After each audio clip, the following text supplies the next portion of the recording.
একটু চিন্তা করুন, কবরের মধ্যে তোমার একা থাকতে হবে। এই যে তুমি বাড়িতে তোমার স্ত্রী তোমার মেয়ে ছেলেকে নিয়ে ঘুমাও, আজকে যদি মারা যাও তুমি একা হয়ে যাবা।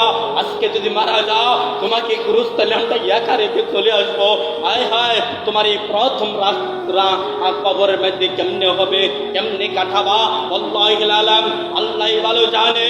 আমি তোমাদেরকে একটি কথা বলতে চাই, ধনী মানুষ মারা যায়, গরিব মানুষ মারা যায়, এবং কি যে সালাত আদায় করে সেও মারা যাবে, যে সালাত আদায় করে না সেও মারা যাবে, যে গান বাজনা শুনে সেও মারা যাবে, যে গান বাজনার বিরুদ্ধে কথা বলে সেও মারা যাবে। পৃথিবীতে কোনো মানুষ বাঁচতে পারবে না, প্রত্যেকটা প্রাণীর মৃত্যুবরণ করতে হবে। কেননা আল্লাহ রাব্বুল আলামিন পবিত্র কুরআনুল কারীমের ভিতরে বলছেন, আইনামা তাকুনু ইদরিকুমুল মাউত ওয়ালাউ কুনতুম ফি বুরুজিন মুশাইয়াদা কুল্লু নাফসিন যায়িকাতুল মাউত।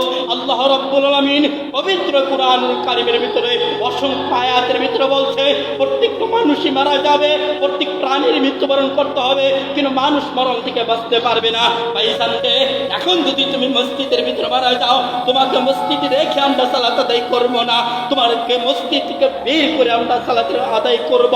এবং কি তুমি বাড়ি থেকে এসেছ, যে বাড়ি থেকে এসেছ তুমি মারা যাওয়ার পরে তোমার এই ঘরের ভিতরে তোমার নেওয়া হবে না, এমনকি তোমার এই বাড়িতে তোমাকে নেওয়া হবে না। ভাইজানকে, যাদের বাড়ি গাড়ি রয়েছে ঢাকা, যাদের বাড়ি গাড়ি রয়েছে শহরের ভিতরে, ওই ব্যক্তি যদি শহরে মারা যায়, যদি তার গ্রামের ভিতরে ছোট্ট বাড়ি থাকে, তাহলে তাকে শহরে মাটি দিবে না, তাকে গ্রামে মাটি দিবে, তবে তাকে ঢাকা মাটি দিবে না। ঢাকা যদি তার বাড়ি গাড়ি থাকে, তাকে ঢাকার ভিতরে মাটি দিবে না, এবং ছোট্ট গ্রামের ভিতরে ছোট্ট বাড়ির পাশে তাকে মাটি দিবে। কথা ঠিক কিনা? যদি ঠিক হয়ে থাকে রে ভাইজান, তোমার হাতে পায়ে ধরে বলছি, আর পাপ করো না। জীবনে অনেক পাপ করেছ, আল্লাহর নিকটে তওবা করো, আল্লাহর নিকটে ক্ষমা চাও, আল্লাহর নিকটে বলো, আল্লাহ আমি গুনাহ করেছি। আল্লাহ হচ্ছে আল্লাহু গফুর রহিম, আল্লাহ তোমাকে ক্ষমা করার জন্য, আল্লাহ তোমাকে ক্ষমা করবে, ক্ষমা করার জন্য আল্লাহ তাকায় রয়েছে। আল্লাহ তোমাকে ডেকে বলছে, আমার কাছে ক্ষমা চা, আমি আল্লাহ তোকে ক্ষমা করে দিব, আমি আল্লাহ তোকে মাফ করে দিব। আল্লাহ আমাদেরকে বুঝার তৌফিক দান করুন।